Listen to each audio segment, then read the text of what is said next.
வணக்கம் நண்பர்களே. உணர்வுகளின் உலகத்திற்கு உங்களை வரவேற்கிறேன். இன்றைய கதையை தொடங்கலாம் வாங்க. கிராமத்து விடியல் எப்போதும் ஒரு தாளத்தோடுதான் தொடங்கும்.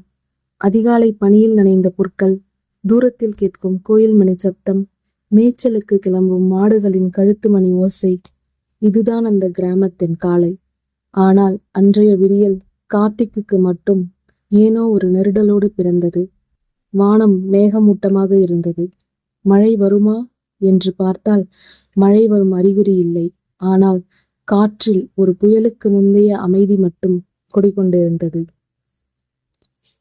மண்ணின் வாசனை, இலைகளின் ஈரம், பறவைகளின் கீச் எல்லாமே வழக்கம் போல இருந்தாலும் அந்த நாளின் காற்றில் மட்டும் ஒரு புதுச்சுவை இருந்தது.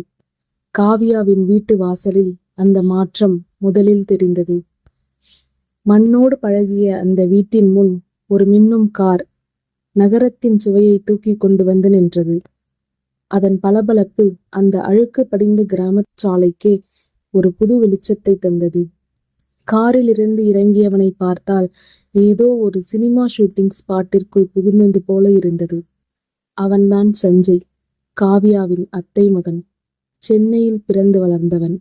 அவன் போட்டிருந்த பிராண்டட் கூலிங் கிளாஸ், கையில் கட்டியிருந்த லேட்டஸ்ட் ஸ்மார்ட் வாட்ச், மடிப்பு களையாத லினன் ஷர்ட் எல்லாமே அவன் ஒரு சிட்டி பாய் என்பதை உரக்கச் சொன்னது. காவியா என்று அவன் அழைத்த குரலில் ஒரு அதீத உரிமையும் கொஞ்சலும் கலந்திருந்தது. வீட்டிற்குள்ளிருந்து ஓடி வந்த காவியாவின் முகத்தில் அப்படி ஒரு மலர்ச்சி. சஞ்சய், நீங்க வருவீங்கன்னு எதிர்பார்க்கவே இல்லை. சர்ப்ரைஸ். உன்னை பார்க்காம என்னால அங்க இருக்க முடியல காவியா. இந்த பழைய வீடு, இந்த தோட்டம் எல்லாத்தையும் விட நீ இன்னும் ரொம்ப கியூட்டா மாறிட்ட என்று சஞ்சய் சொல்ல காவியா மெலிதாக வெட்கப்பட்டாள். ஓவரா புகழ்ந்து தள்ளாதீங்க, உள்ள வாங்க என அவள் அவனை வரவேற்றாள். அதே சமயம் வயல் வேலைகளை முடித்துவிட்டு தோளில் துண்டை போட்டுக்கொண்டு கார்த்திக் தன் நண்பர்களான பாண்டி மற்றும் மணியுடன் அந்த பக்கமாக வந்து கொண்டிருந்தான். தூரத்திலேயே அந்த பளபளப்பான காரை பார்த்த மணி, டே பாண்டி, என்னடா இது, நம்ம ஊருக்குள்ள ஏதோ ரஜினி படத்து கார் மாதிரி வந்து நிக்குது என்றான் ஆச்சரியமாக. பாண்டி உற்று பார்த்தான். அது காவியா வீட்டு வாசலாச்சே. கார்த்திக்கின் கண்கள் சட்டென்று நிலை பெற்றன. அவன் பார்த்த காட்சி அவன் இதயத்தை ஒரு நிமிடம் நிறுத்தியது. காவியா அந்த புதியவனிடம் சிரித்து பேசிக் கொண்டிருந்தாள். சஞ்சய் அவளது தோளில் கை போட்டு ஏதோ கிண்டல் செய்து கொண்டிருந்தான். கார்த்திக்கின் கையில் இருந்த அரிவாள் பிடி சற்றே இறுகியது. அவன் முகம் இறுகுவதை நண்பர்கள் கவனித்து விட்டார்கள். யாருடா அவன் காவியா மேல கை வைக்கிறான் என்று மணி கேட்க பாண்டி மெதுவாக சொன்னான். அவன் சஞ்சய், காவியாவோட அத்தை பையன். அவன் இன்னைக்கு வர்றதா நேத்து மல்லி சொல்லிக்கிட்டு இருந்தா. முறையான மாமன்னு கூட சொல்லலாம். மாமனா? கார்த்திக்கின் குரல் கம்மியது. அவர்கள் மூவரும் அருகில் செல்வதை தவிர வேறு வழி இல்லை. அவர்கள் நெருங்கியதும் சஞ்சய் தன் விலை உயர்ந்த கேமராவை எடுத்து காவியாவை போட்டோ எடுக்க ஆரம்பித்தான். ஹே, ஜஸ்ட் லுக் ஹியர் என்று சொல்லிக்கொண்டே அவளை பிரேம் பண்ணினான். காவியா, கொஞ்சம் லெஃப்ட்ல திரும்பு, அந்த மரம் உன் பின்னாடி தெரிகிற மாதிரி. Yes, perfect. உன்னோட இந்த நேச்சுரல் லுக் இருக்கே, வாவ். சஞ்சய் ஒவ்வொரு கிளிக்கிற்கும் ஒரு கமெண்ட் கொடுத்து கொண்டிருந்தான். இப்படி போஸ்ட் பண்ணணுமா என்று காவியா சிரித்தாள். நேச்சுரலா சிரிச்சா போதும், you don't need to try என்று அவன் அவளிடம் சொல்லும் விதம், அந்த நெருக்கம், அந்த உரிமை, கார்த்திக்கின் உள்ளே ஏதோ சின்ன சின்ன சிதறல்கள். காவியா கார்த்திக்கை பார்த்ததும், கார்த்திக் வாங்க என்று உற்சாகமாக அழைத்தாள். இது என் அத்தை பையன் சஞ்சய், சென்னையில பெரிய கம்பெனில டிசைனரா இருக்கார். சஞ்சய் கேமராவில் இருந்து பார்வையை எடுக்காமலேயே, ஹாய் கார்த்திக், காவியா அவங்கள பத்தி நிறைய சொல்லியிருக்கா, லோக்கல் ஹீரோ மாதிரி ஏதோ சொன்னான் என்று சொல்லிவிட்டு ஒரு ஏளன சிரிப்பை உதிர்த்தான்.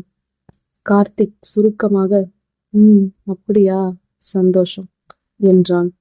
அவன் கண்கள் சஞ்சய்க்கும் காவியாவுக்கும் இடையே இருந்த அந்த நெருக்கத்தை மட்டுமே அளவெடுத்து கொண்டிருந்தன. காவியா, இந்த ட்ரெஸ் உனக்கு ரொம்ப சூப்பரா இருக்கு. இதை நான் தான் போன பர்த்டேக்கு கிஃப்ட் பண்ணது, ஞாபகம் இருக்கா என்று சஞ்சய் கேட்க, ஆமா சஞ்சய், எனக்கு ரொம்ப பிடிச்ச ட்ரெஸ் இது என்றாள் காவியா. கார்த்திக்குக்கு அதுவரை காவியா ஒரு தேவதை போல தெரிந்தாள். ஆனால் அவள் போட்டிருக்கும் ட்ரெஸ்ஸும் ஒருவன் கொடுத்தது, அவளுக்கு பிடித்தமான விஷயங்கள் பலவும் ஒருவன் கொடுத்தது என்பதை அவனால் ஜீரணிக்க முடியவில்லை.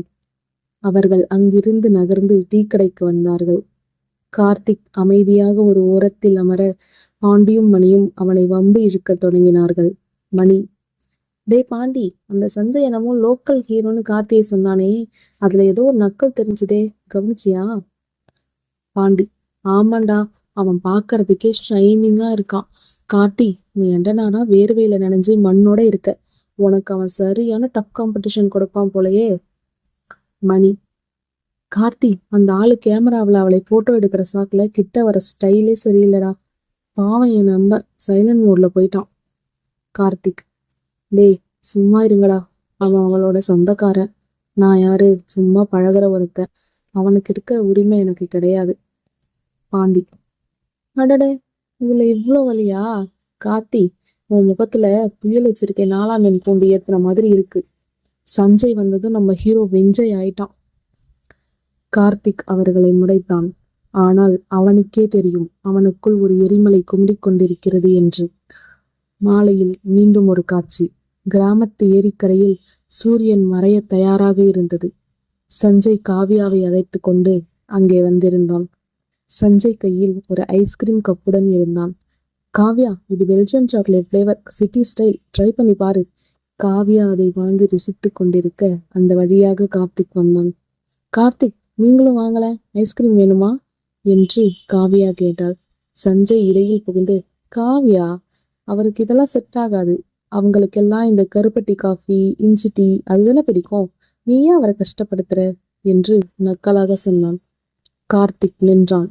நிமிர்ந்து சஞ்சயை பார்த்தான். ஆமா, எங்களுக்கு தகுந்த மாதிரி தான் எங்க ருசியும் இருக்கும். அந்நியமான விஷயங்கள் மேல எங்களுக்கு ஆசை இல்லை என்று அழுத்தி சொன்னான்.